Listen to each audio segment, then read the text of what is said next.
it is boiling hot up there, I'll tell you. That's not a job for the faint of heart. All right, welcome back. I think we're on day, what is it, 38. Yeah, 38. And we have one last task before we get on to repairs and framing and all that and start getting the house in real order. So we're hopping in to the last frontier. That's right.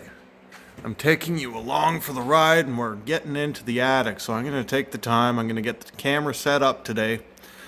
And the goal is to clear it out a little bit. So there's not that much weight, but I did discover that this passive heat system that's vented all throughout is actually very heavy.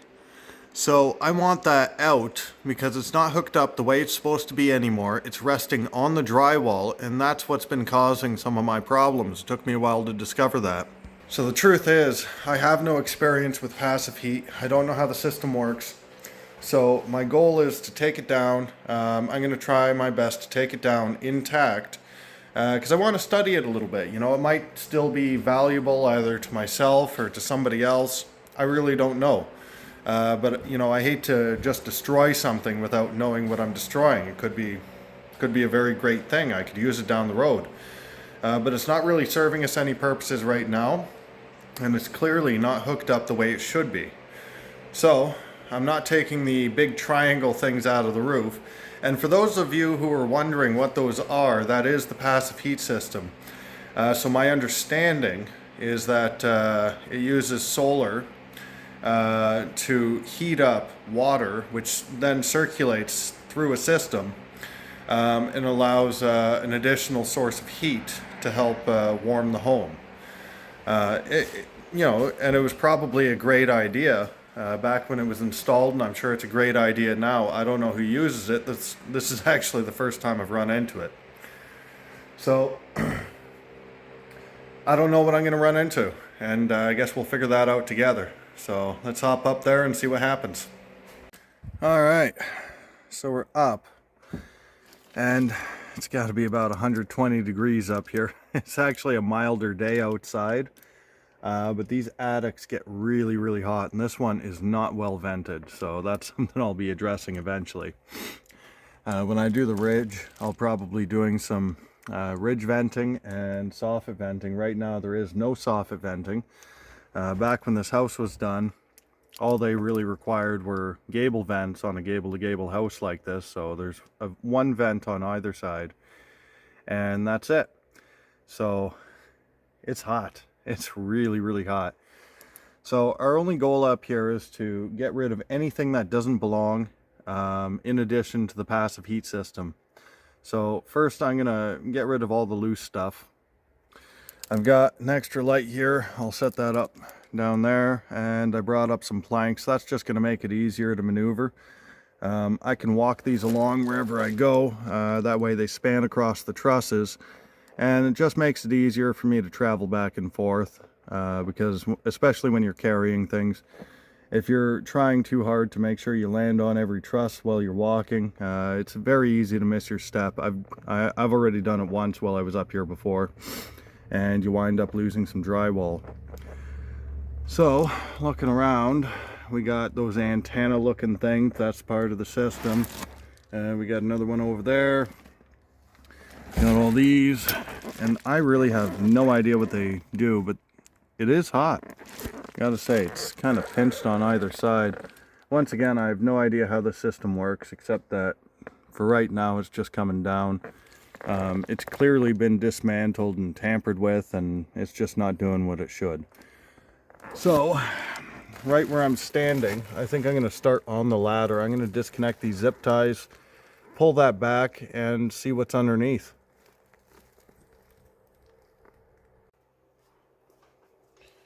All right, so here goes nothing. I mean, I'm assuming these are actually empty. When I squish it together, I don't really feel anything back there. That would make sense. Let's just see.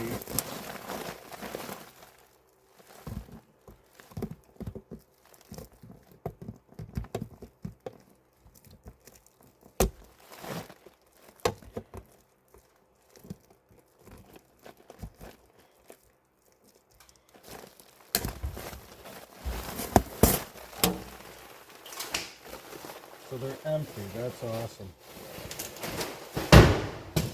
Oh, there that goes. All right.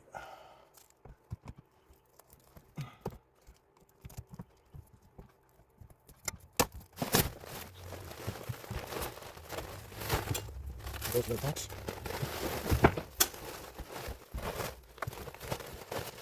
Oh. So this is connected right to this box here.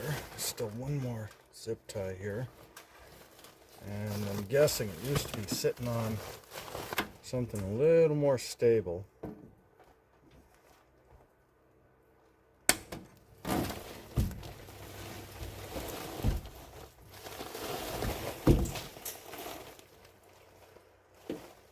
And there's some electrical running to it from this box here.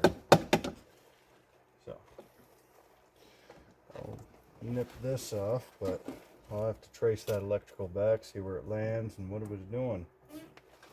This is probably a fan in here. Right inside this box. So get rid of this.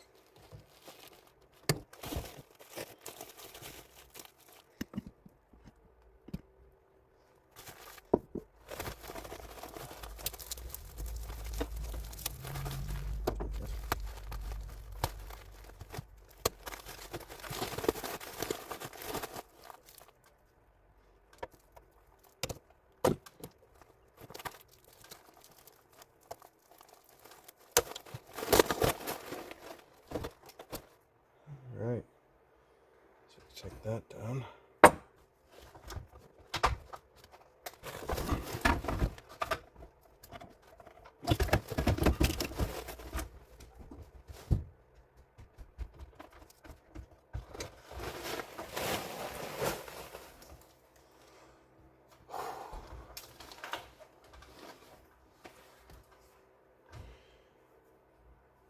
All right.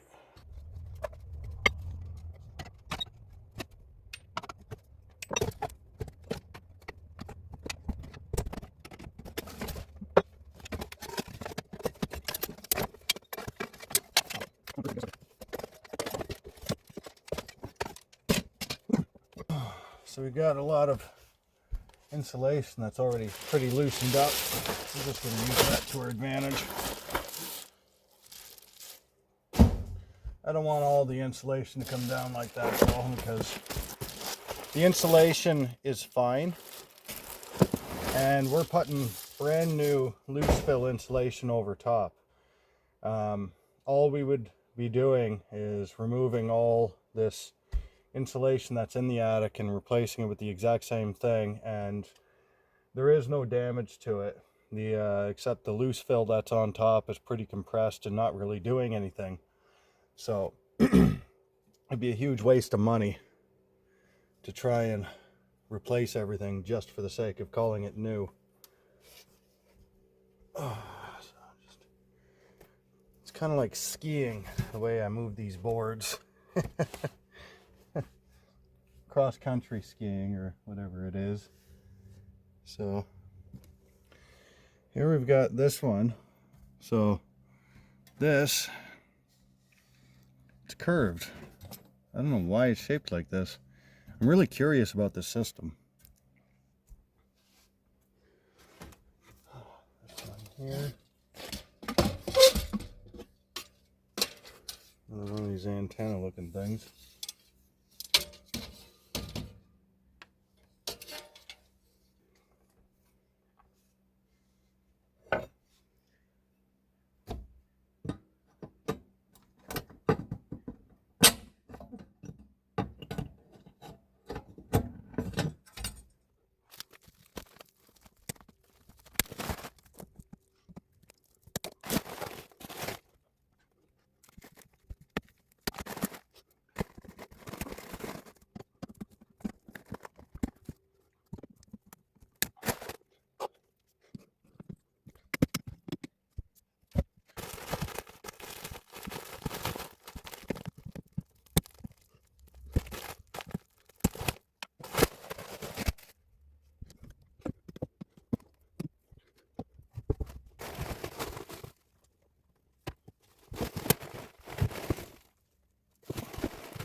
Alright, so here's what we've taken down so far.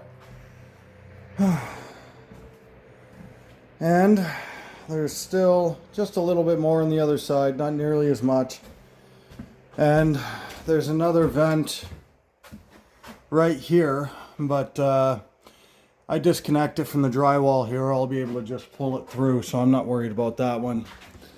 Same with the other side. I'll take care of that right now though, while I'm trying to cool off. It is boiling hot up there, I'll tell you. That's not a job for the faint of heart. My first job out of high school, I worked for an insulation company, and I was the little scrawny guy, so my job was to go right into the very edge and install the baffle vents. And that was a miserable job. I wound up losing it to the recession, but I learned a lot about how attics work. So I'm going to take care of those vents from the ground, and then I'm going to hop back up, take care of the other side, and then clean up down below, and we'll get to the next job.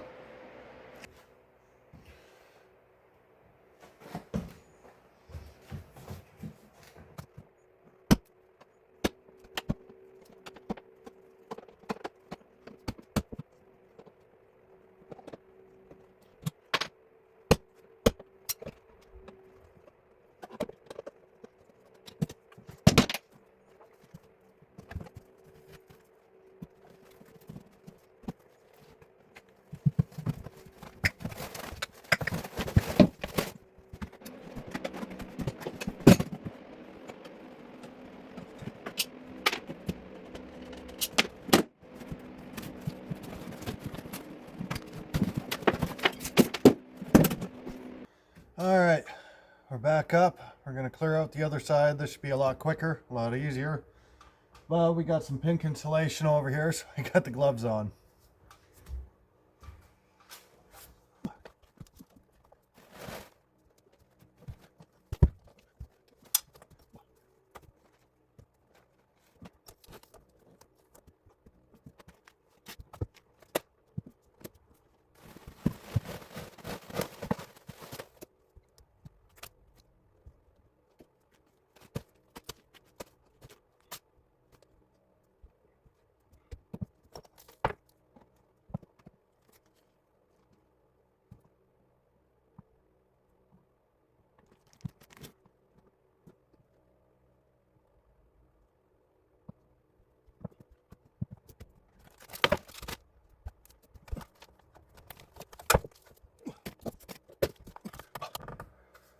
Well, that's it for up here.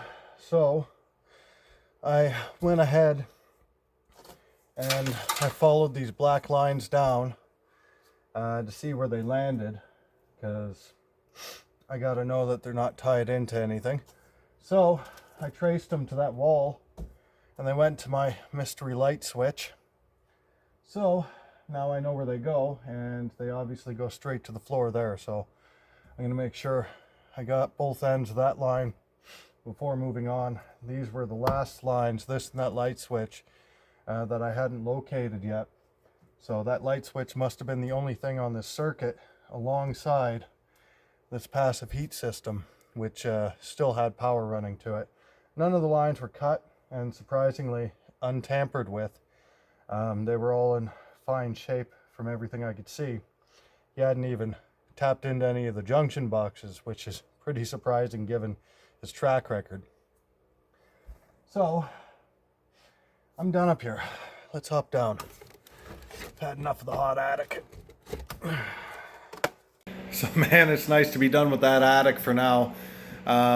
So at this point, I won't really be going back up except for some electrical work, which isn't that bad. I just got to go up, come back down. Nothing nearly as bad as what we did. The next thing to dread is that I will eventually have to go back up there and do the loose fill insulation. And for that, I will be up there for at least a few hours, maybe less, it depends.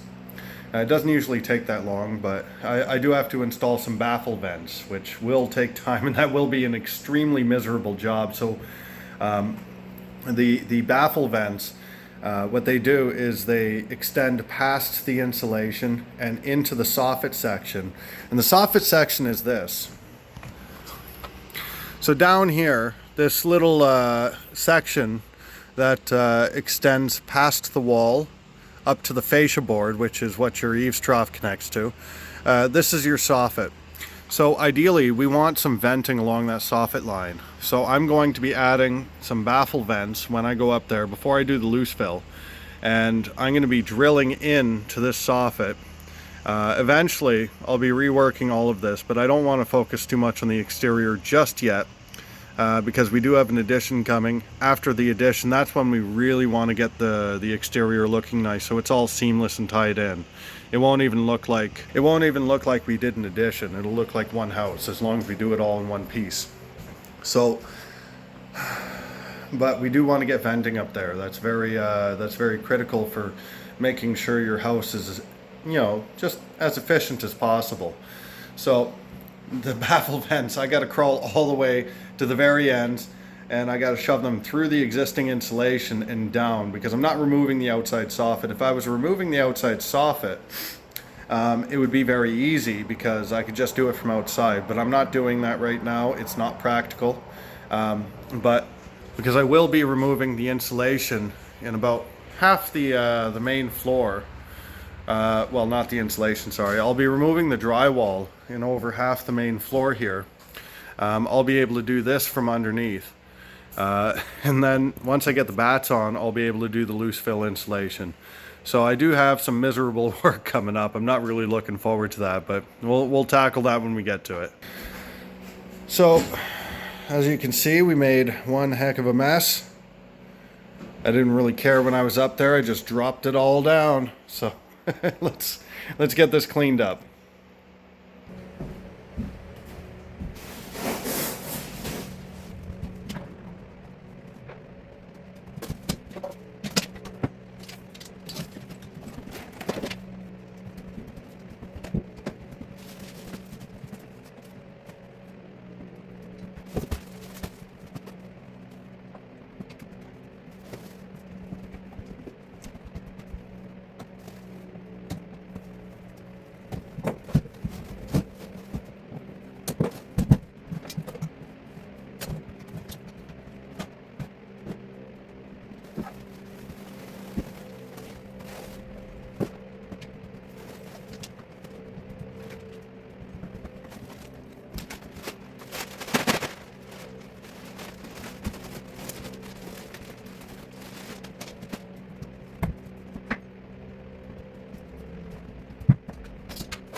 just going to tack these up now because even if I wanted it down, I'd rather it come down on my own terms. When I go to take the drywall off, I don't want this drywall crashing down with it.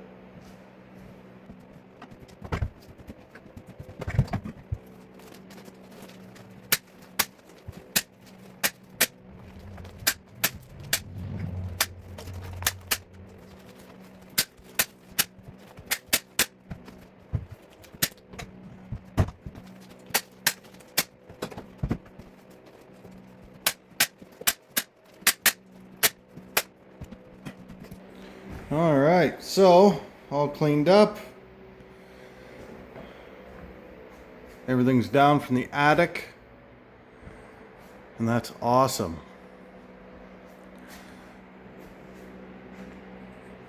So I got these little cones up. We got a bunch of holes in the floor. So this is next on the agenda, and I'll let you find out tomorrow how this is gonna go, but we're on to the floor next. So that's gonna be a fun little adventure. And yeah, we're gonna make it all one surface when we're done. Now that's gonna be a little bit complicated because we're not taking this floor up and we're not taking this floor up. And this floor needs a ton of rework just because they didn't use the proper materials. But we're gonna make it proper when it's done.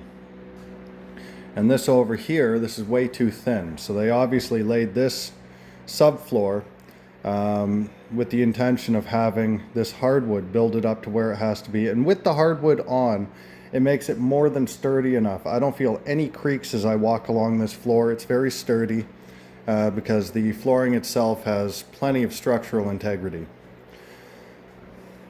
But that's on the agenda for tomorrow. So I'm out for the night.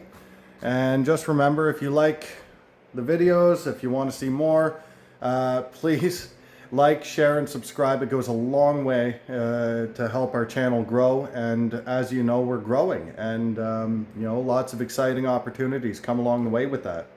That's you know, kind of what we're finding out. And obviously, we love the support, and we love to hear from you. So I'm out for today, but I will see you back for day 39. I will be back tomorrow, and it's going to be a big day. It's going to be a nice, safe floor when we're done. It should be sturdy, shouldn't feel any wobbles or creaks. And we're going to go over some of the better practices when it comes to working with joists and making sure that, you know, everything is, you know, once again, nice and sturdy, and you know, you shouldn't feel any bounce in the floor when it's done. I feel a lot of bounce in this floor because whenever it was redone with the previous homeowner because obviously he had too much weight on the floor and it caved in some of the joists. The rework itself was very poorly done, so we're going to get that fixed. This is unfortunately very common. You know, there's a lot of people out there who say they can do a job, and you know, they don't really do that great of a job. So, you know, and a lot of very cheap and quote-unquote affordable contractors, and you wind up paying more in the end when you hire them. And it's sad because it really has an impact on the trust between customer and contractor. And it makes my job very difficult because when I go to somebody's house, you know, trying to sell a job, they don't know me. And they have no reason to trust me, and they have less reason to trust me because there's so many bad contractors out there. So at any rate, we're going to get this fixed up. It was done by a bad contractor. I'm not assuming it was done by the homeowner, as he was in his late 70s when it was replaced, and it's a very, very hefty job. He's done quite a few feats of strength here, let's just say.